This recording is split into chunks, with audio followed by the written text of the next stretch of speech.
Hello everyone, welcome to Madhumita's delight. আজ বানাবো কালো জিরে আলু দিয়ে ভেটকি মাছের ঝোল, কোনো রকম পেঁয়াজ রসুন ছাড়াই। স্বাদ খুবই ভালো হবে আর এটা আমাদের স্বাস্থ্যের জন্য খুবই ভালো। এইভাবে অন্তত একবার বাড়িতে বানান, আর কেমন হলো সেটা কমেন্ট বক্সে অবশ্যই জানাতে ভুলবেন না। শুরু করছি আজকের রান্না। 4 পিস ভেটকি মাছের দাগা এখানে নিয়েছি একটা প্লেটের মধ্যে। 1/3 চামচ নুন, 1/3 চামচ হলুদের গুঁড়ো,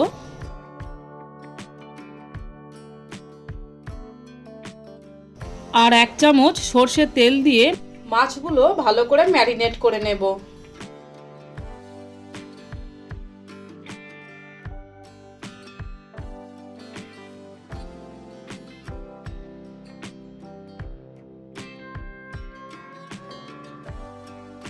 এরপর গ্যাস জ্বালিয়ে কড়াই বসিয়ে তার মধ্যে 5-6 টেবিল চামচ সর্ষের তেল দিয়েছি। তেল ভালোভাবে গরম হয়ে ধোঁয়া উঠলে তবে মাছগুলো একে একে দেব।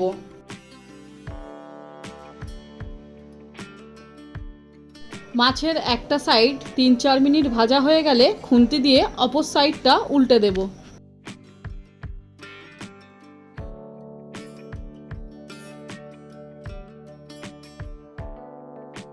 মাছগুলোর অন্য সাইডটাও ভাজা হয়ে গেছে, এবার কড়াই থেকে তুলে সরিয়ে রাখবো। বাকি তেলে দুটো মাঝারি সাইজের আলু খোসা ছাড়িয়ে লম্বা করে কাটা কড়াইতে দিলাম। 5 মিনিট আলুগুলো হালকা লাল করে ভেজে নেব।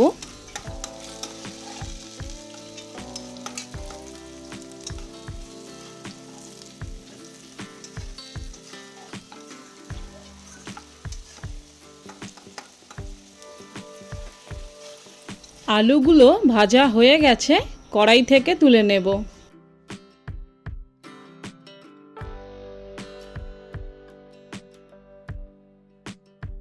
এরপর 1/3 চামচ কালো জিরে ফোড়ন দিলাম, 1 চামচ আদা বাটা দিলাম।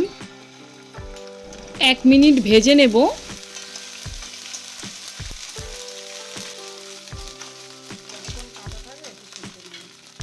তারপর অর্ধেক টমেটো, একটা টমেটোর অর্ধেক ছোট ছোট করে কুচিয়ে নিয়েছি, সেটা দিলাম।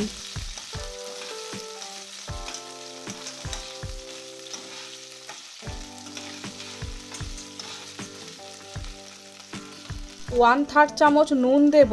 মাছ ভাজার সময়ও নুন দিয়েছিলাম, সেটা বুঝেই দেব। 1/4 চামচ হলুদের গুঁড়ো দেব।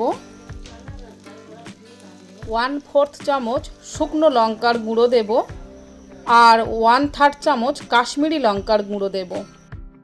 1/4 চামচ জিরের গুঁড়ো দেব। মশলাটা ভালো করে কষাতে থাকবো। 3-4 মিনিট ভেজে নেব, টমেটোগুলো গলে যাওয়া পর্যন্ত। খুবই কম মশলা দিয়ে আজকের এই রান্নাটা বানাবো।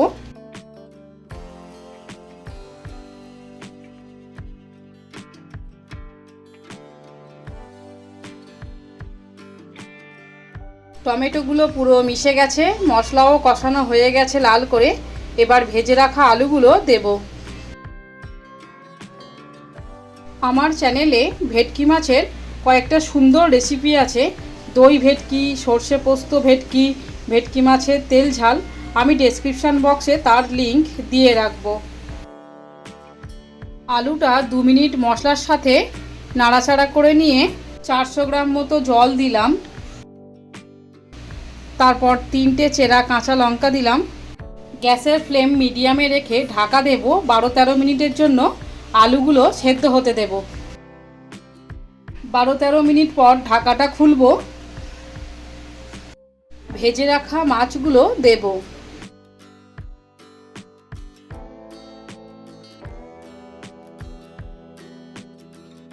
আবারও ঢাকা দেব 3 মিনিটের জন্য। ভেটকি মাছ খুবই নরম, বেশিক্ষণ ঢাকা দিয়ে রাখার প্রয়োজন নেই। নামিয়ে নিয়ে গরম ভাতের সাথে পরিবেশন করব কালো জিরে আর আলু দিয়ে ভেটকি মাছের ঝোল। ভিডিওটি লাইক ও শেয়ার করার অনুরোধ রইল। আর আমার চ্যানেল সাবস্ক্রাইব করার অনুরোধ ও পাশের বেল আইকনটিও প্রেস করার অনুরোধ রইল। তাহলে আমি ভিডিও আপলোড করা মাত্রই আপনাদের মধ্যে নোটিফিকেশান পৌঁছে যাবে। আবারও দেখা হবে পরবর্তী কোনো ইন্টারেস্টিং ভিডিওতে।